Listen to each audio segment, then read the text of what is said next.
Okay, let's take a look at another one of these dihybrid linked genes type cross questions. So a cross is performed between two linked genes.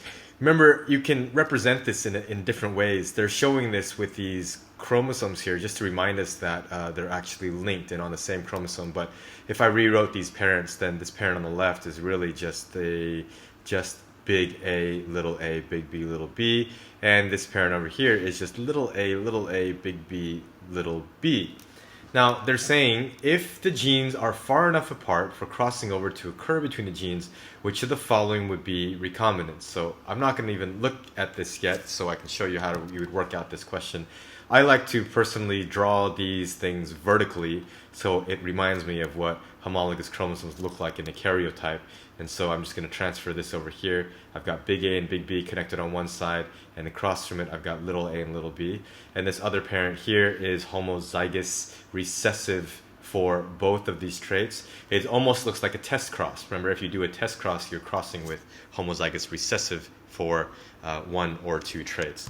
So I guess I can shorten things up a little bit here. So what I'm saying is my normal gametes, if this just divides down here by meiosis, then I could end up with this situation as one gamete. And the only gamete that I can make here, no matter what, is a little a, little b. But I can see, so if this could be one of the kids that I end up with. But this is not a recombinant because this actually has the same genotype as this original parent right here. So it's a big A, big B, little b, if I draw it out right there. So this is not actually a new recombinant. So where do I get the new recombinants from then? Let me switch to blue color. And the recombinants will come from if crossing over actually happens here. So if either the top part or the bottom part actually switches. So if I get recombination happening in the formation of gametes, then one new gamete I can get over here is big A, little b. And another gamete I can get is little a with the big B.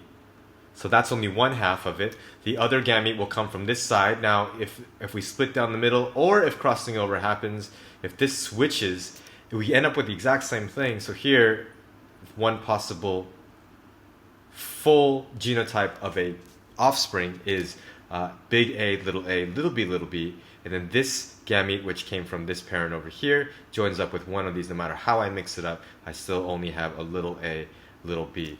Now, if I look at their actual genotypes here, this is going to be big A, little b, and this is going to be little a, big B, little b.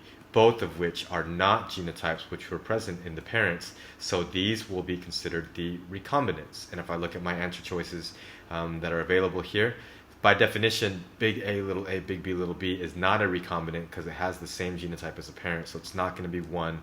I can cross out this, and this. Look at that. We're already done, but I just showed by doing the cross that you can actually come up with the answer.